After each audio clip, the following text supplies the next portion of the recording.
Nursing ഡയറക്ടറിന്റെ പുതിയൊരു വീഡിയോയിലേക്ക് ഏവർക്കും സ്വാഗതം. അങ്ങനെ +2 റിസൾട്ടുകൾ അനൗൺസ് ചെയ്യാനായിട്ട് ഇരിക്കുകയാണല്ലോ. ഇപ്പോൾ നമ്മൾ LBS ആപ്ലിക്കേഷൻസ് മാത്രമാണ് തുറന്നിരിക്കുന്നത്. പല കുട്ടികളും ചോദിക്കുന്നുണ്ട് ഓരോ അസോസിയേഷനിലും ആപ്ലിക്കേഷൻ തുറന്നോ ഇല്ലയോ എന്നുള്ളത്. മാനേജ്മെന്റ് സീറ്റുകളുടെ അഡ്മിഷൻ പ്രോസസ്സുകൾ ഇതുവരെയും സ്റ്റാർട്ട് ചെയ്തിട്ടില്ല.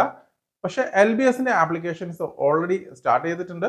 അപ്പോൾ തീർച്ചയായിട്ടും നിങ്ങൾ എല്ലാ ഡോക്യുമെന്റ്സും റെഡിയാക്കിയതിനു ശേഷം മാത്രം LBSലേക്ക് ആപ്ലിക്കേഷൻസ് സമർപ്പിക്കുക. അപ്പോൾ പല കുട്ടികളും പറയുന്നുണ്ട് പകുതി വരെ വന്നതിന് ശേഷം അവർക്ക് അപ്ഡേറ്റ് ചെയ്യാൻ സാധിക്കുന്നില്ല, പല ഇഷ്യൂസും കാര്യങ്ങളും അവർ പറയപ്പെടുന്നുണ്ട്. അപ്പോൾ പ്രത്യേകം ശ്രദ്ധിക്കേണ്ട ഒരു കാര്യം, നിങ്ങൾ അതിനെക്കുറിച്ച് വ്യക്തമായിട്ട് മനസ്സിലാക്കുക. അതുപോലെ തന്നെ ഇതിന്റെ ഡോക്യുമെന്റുകളെല്ലാം പ്രോപ്പറായിട്ട് കിട്ടിക്കഴിഞ്ഞതിന് ശേഷം മാത്രമേ നിങ്ങൾ ആപ്ലിക്കേഷൻസ് കംപ്ലീറ്റ് ചെയ്യാവുള്ളൂ.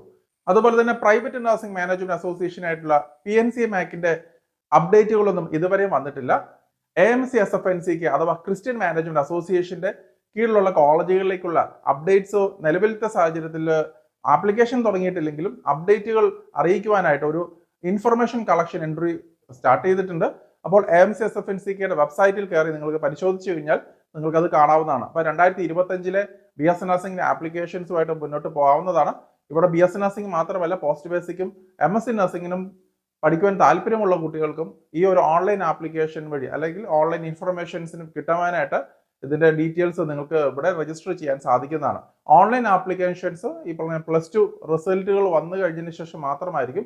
തീർച്ചയായിട്ടും എല്ലാ ന്യൂസ് പേപ്പറുകൾ കൂടെ ഈ പറയുന്ന 2 അസോസിയേഷന്റെയും ഇൻഫർമേഷൻസ് നിങ്ങളെ അറിയിക്കുന്നതായിരിക്കും.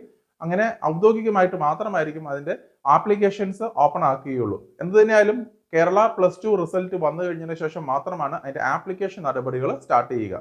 അപ്പോൾ ഞാൻ നേരത്തെയൊക്കെ ക്രിസ്ത്യൻ മാനേജ്മെന്റ് അസോസിയേഷനെ കുറിച്ചൊക്കെ ഡീറ്റെയിൽ ആയിട്ട് പറഞ്ഞിട്ടുണ്ടായിരുന്നു. ക്രിസ്ത്യൻ മാനേജ്മെന്റ് അസോസിയേഷന്റെ കീഴിൽ ഏകദേശം 30ഓളം വരുന്ന നഴ്സിംഗ് കോളേജുകളാണ് ഉള്ളത്. അപ്പോൾ ഈ മാനേജ്മെന്റ് സീറ്റുകളിൽ ക്രിസ്ത്യൻ മൈനോറിറ്റി സ്റ്റുഡൻസിനാണ് കൂടുതൽ പ്രയോറിറ്റി ലഭിക്കുക. ഏകദേശം 80-85% സീറ്റുകളും ക്രിസ്ത്യൻ മൈനോറിറ്റി വിഭാഗത്തിലുള്ള സ്റ്റുഡൻസിന് വേണ്ടി മാറ്റിവെച്ചിരിക്കുന്നതാണ്. അതുകൊണ്ട് തന്നെ നിങ്ങൾ ക്രിസ്ത്യൻ മാനേജ്മെന്റ് അസോസിയേഷനിൽ അപേക്ഷിക്കുന്ന സമയത്ത് ക്രിസ്ത്യൻ ആണെന്ന് തെളിയിക്കുവാനുള്ള കമ്മ്യൂണിറ്റി സർട്ടിഫിക്കറ്റുകളോ അല്ലെങ്കിൽ മൈനോറിറ്റി സർട്ടിഫിക്കറ്റുകളും കൂടെ സബ്മിറ്റ് ചെയ്യേണ്ടതായി ആവശ്യമായിട്ടുണ്ട്. അപ്പോൾ അല്ലാത്ത പക്ഷം നിങ്ങളും ജനറൽ കാറ്റഗറിയിലായിരിക്കും പരിഗണിക്കപ്പെടുക. അതുകൊണ്ട് തന്നെ ഉയർന്ന മാർക്കുള്ള മറ്റു റിലീജിയൻ പെട്ടുന്ന കുട്ടികൾക്ക് മാത്രമായിരിക്കും ഇവിടെ എന്തെങ്കിലും അഡ്മിഷൻ പോസിബിലിറ്റി ഉണ്ടാവുക. സാധാരണ രീതിയിൽ നോക്കിക്കഴിഞ്ഞാൽ അത്യാവശ്യം നല്ല ടോപ്പ് റാങ്കിങ് ആയിട്ടുള്ള പ്രൈവറ്റ് കോളേജുകളെല്ലാം തന്നെ ക്രിസ്ത്യൻ മാനേജ്മെന്റ് അസോസിയേഷനിലാണ് ഉണ്ടാവുക.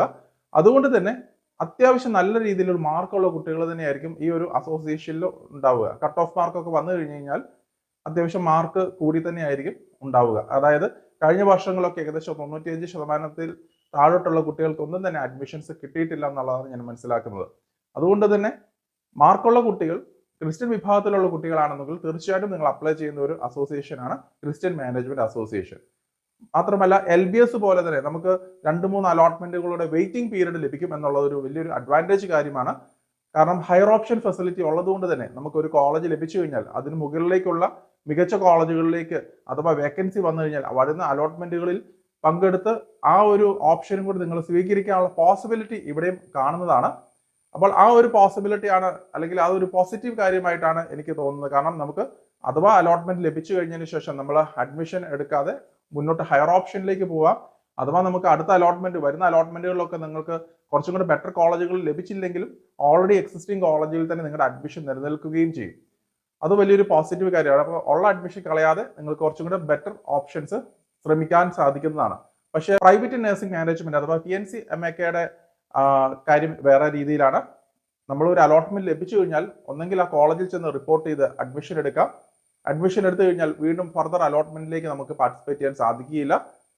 അഥവാ നിങ്ങൾക്ക് ആ കോളേജ് അഡ്മിഷൻ താല്പര്യപ്പെടുന്നില്ല അല്ലെങ്കിൽ കുറച്ചും കൂടി ബെറ്റർ കോളേജുകളാണ് നോക്കുന്നതെങ്കിൽ ആ കിട്ടിയ അലോട്ട്മെന്റുകൾ നഷ്ടപ്പെടുത്തി 10,000 രൂപ ടോക്കൺ ഫീ അടച്ച് അടുത്ത അലോട്ട്മെന്റ് ഫ്രഷ് അലോട്ട്മെന്റ് ആയിട്ടായിരിക്കും നിങ്ങൾക്ക് പാർട്ടിസിപ്പേറ്റ് ചെയ്യാൻ സാധിക്കുക. അപ്പോൾ വരുന്ന അലോട്ട്മെന്റുകൾ അഥവാ നിങ്ങൾക്ക് കോളേജ് ലഭിച്ചില്ല എന്നുണ്ടെങ്കിൽ ആദ്യത്തെ അലോട്ട്മെന്റ് കിട്ടിയ കോളേജിലേക്ക് നിങ്ങൾക്ക് പോകുവാൻ സാധിക്കത്തുമില്ല. അപ്പോൾ ആ ഒരു കാര്യമാണ് ഇവിടെ PNCMACും അല്ലെങ്കിൽ ക്രിസ്ത്യൻ മാനേജ്മെന്റും അസോസിയേഷനും തമ്മിൽ മെയിൻ ആയിട്ടുള്ള ഡിഫറൻസ് വരിക. അപ്പോൾ ഞാൻ ഒരിക്കൽ കൂടി പറയട്ടെ, ക്രിസ്ത്യൻ മാനേജ്മെന്റിൽ ക്രിസ്ത്യൻ കുട്ടികൾക്കാണ് കൂടുതൽ പ്രയോറിറ്റി ലഭിക്കുക എന്നുള്ളത് ഒരിക്കൽ കൂടി ഓർക്കുക. അപ്പോൾ പല കുട്ടികളും വളരെ ലോ മാർക്കുള്ള കുട്ടികൾ മറ്റു റിലീജിയൻ പെട്ടെന്ന് കുട്ടികൾക്കൊക്കെ ഈ പറയുന്ന അഡ്മിഷൻസ് കിട്ടാൻ വളരെയധികം ബുദ്ധിമുട്ടുകൾ തന്നെയായിരിക്കും. പക്ഷേ PNC മാക്കിന്റെ കാര്യത്തിൽ അങ്ങനെ വേർതിരിവൊന്നുമില്ല. മാർക്ക് അടിസ്ഥാനത്തിൽ ഏത് റിലീജിയനിൽപ്പെട്ട കുട്ടികൾക്ക് അവിടെ അഡ്മിഷൻസ് കിട്ടുന്നതാണ്. അത് മാത്രമല്ല, ഞാൻ കഴിഞ്ഞ വീഡിയോയിലൊക്കെ പറഞ്ഞതുപോലെ തന്നെ CBSE ICSE സ്റ്റുഡൻസിന് ബോണസ് മാർക്കുകളും കഴിഞ്ഞ വർഷങ്ങളൊക്കെ നൽകാറുണ്ടായിരുന്നു. ഈ വർഷത്തെ നോട്ടിഫിക്കേഷൻ വന്നു കഴിഞ്ഞാൽ മാത്രമാണ് നമുക്ക് ഇതിനെക്കുറിച്ച് ഒരു ക്ലാരിറ്റി ലഭിക്കുക. അതുപോലെ മറ്റൊരു പ്രധാനപ്പെട്ട കാര്യം, KCTയുടെ എൻട്രൻസ് എക്സാം എഴുതിയ കുട്ടികളെല്ലാം തന്നെ ഈ ഒരു സമയം നിങ്ങൾക്ക് മാർക്ക് എൻട്രി ചെയ്യേണ്ട ഒരു സമയമാണ്. +2 മാർക്കുകൾ ലഭിച്ച കുട്ടികളെല്ലാം തന്നെ ഈ ഒരു സമയത്തിനുള്ളിൽ തന്നെ കഴിവതും മാർക്കുകൾ എൻട്രി ചെയ്യാനായിട്ട് ശ്രദ്ധിക്കുക. അപ്പോൾ CBSE റിസൾട്ടുകൾ, ICSE റിസൾട്ടുകളെല്ലാം വന്നിട്ടുണ്ട്, അല്ലെങ്കിൽ കഴിഞ്ഞ വർഷങ്ങളിൽ പാസ്സായ കുട്ടികളുണ്ട്. അവരുടെ എല്ലാം മാർക്കുകൾ ഈ ഒരു സമയത്ത് അപ്ഡേറ്റ് ചെയ്യുക. ഇല്ലാത്ത കുട്ടികളാണെന്നുണ്ടെങ്കിൽ +2 റിസൾട്ട് വന്നു കഴിഞ്ഞതിന് ശേഷം മാർക്ക് എൻട്രി ഓപ്ഷൻസ് ഉണ്ടാവുന്നതാണ്. അപ്പോൾ നിരവധി തട്ടിപ്പുകൾ വീണ്ടും നടക്കുന്നുണ്ട്. അപ്പോൾ KCT എൻട്രൻസ് എഴുതിയ കുട്ടികളാണെന്നുണ്ടെങ്കിൽ തീർച്ചയായും നിങ്ങൾക്ക് ഒരു മികച്ച കോളേജിൽ അഡ്മിഷൻസ് കരസ്ഥമാക്കാൻ സാധിക്കുന്നതാണ്.